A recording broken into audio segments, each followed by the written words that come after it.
This channel does not promote any violent, harmful, or illegal activities. All content provided by this channel is meant for an educational purpose only. Top quality और consistent performance के लिए सिर्फ silver pump नाम याद रखना। পথশ্রী প্রকল্পের হতশ্রী পরিণতি।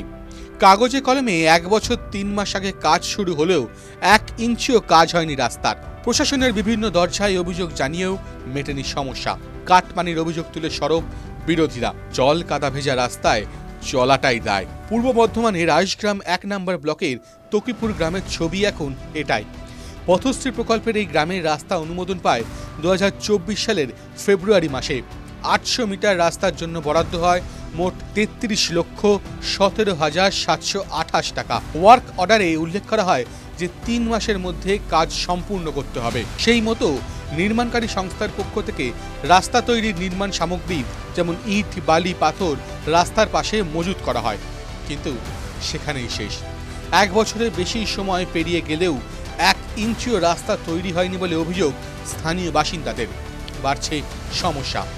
রাস্তার দুপাশে নির্মাণ সামগ্রী থাকায় রাস্তাও সরু হয়ে গিয়েছে। দীর্ঘদিনের বেহাল এই গ্রামীণ রাস্তা দিয়ে বর্ষাকালে চলাচল প্রায় অসম্ভব হয়ে উঠেছে। স্কুলের পড়ুয়া থেকে শুরু করে অসুস্থ রোগীদের পক্ষে তো যাতায়াত করা খুবই কঠিন। গ্রামবাসীদের দাবি, বিডিও থেকে জেলা পরিষদ সব জায়গায় অভিযোগ জানিয়েছেন তারা।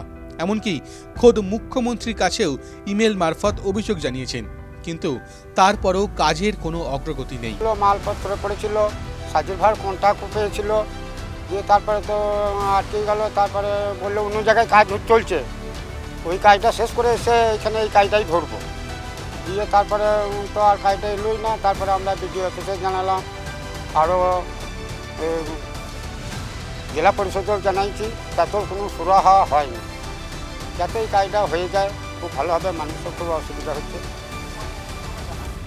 এরপরে দেখি যদি না অসুবিধা হয় তাহলে আরও উচ্চ জায়গায় জানাবার জন্য সিদ্ধান্ত নিচ্ছি। এটা পথশ্রী প্রকল্পের রাস্তা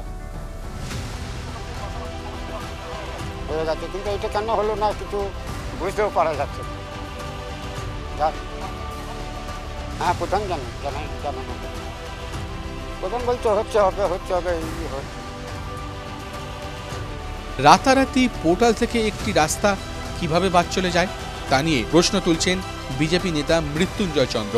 রাস্তা না হলে আন্দোলনে নামবেন বলেও জানান তিনি। যদিও বিজেপির অভিযোগকে গুরুত্ব দিতে নারাজ শাসক দল তৃণমূল কংগ্রেস। তৃণমূলের নেতা প্রসেনজিৎ দাস বলেন, এটি সম্পূর্ণ সরকারের বিষয়, খুব শীঘ্রই সমস্যা মিটে যাবে।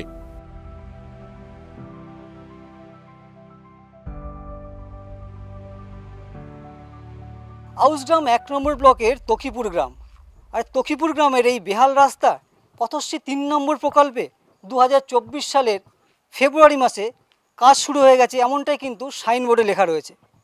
যদিও এখনও পর্যন্ত এই রাস্তার কাজ 1 ইঞ্চিও হয়নি, এমনটাই ছবি ধরা পড়ল। এই ঠিক রাস্তার পাশে পাশে নির্মাণ সামগ্রী পড়ে রয়েছে এবং নির্মাণ সামগ্রীতে আগাছাও জন্মে গেছে। প্রায় 1 বছরের অধিক এই ধরনের ইট, বালি, পাথর রাস্তার ধারে ধারে ফেলা হয়েছিল কাজ শুরু করার জন্য, কিন্তু কোনো এক অজ্ঞাত কারণে এখনও পর্যন্ত এই রাস্তার কাজ শুরু হয়নি। এলাকার মানুষজন বিভিন্ন জায়গায় জানিয়েছেন, জেলা পরিষদ থেকে শুরু করে বিডিও, এমনকি মুখ্যমন্ত্রীর কাছে ইমেল মারফত অভিযোগ জানিয়েছেন যে এই রাস্তার 1 বছরের অধিক সময় হয়ে গেলেও সেই রাস্তার কাজ এখনও শুরু হয়নি। কাগজে কলমে শুরু করা হয়েছে, কিন্তু বাস্তবে হয়নি। কী কারণ অজানা। এলাকার মানুষজন যেটা চাইছেন যে এই রাস্তার কাজ অতি দ্রুত শুরু হোক, কারণ সামনেই বর্ষা। প্রত্যেক বছর বর্ষা এলেই এই রাস্তায় চলাচলের অযোগ্য হয়ে ওঠে। এলাকার মানুষজন চাইছেন অতি দ্রুত সমস্ত জটিলতা কাটিয়ে রাস্তা নির্মাণের কাজ শুরু হোক, যাতে স্বাচ্ছন্দ্যে তারা যাতায়াত করতে পারেন, চলাফেরা করতে পারেন। পূর্ব বর্ধমানের আউসগ্রামের তকিপুর থেকে ক্যামেরায় গোপালের সাথে মনতোষ, TV9 বাংলা।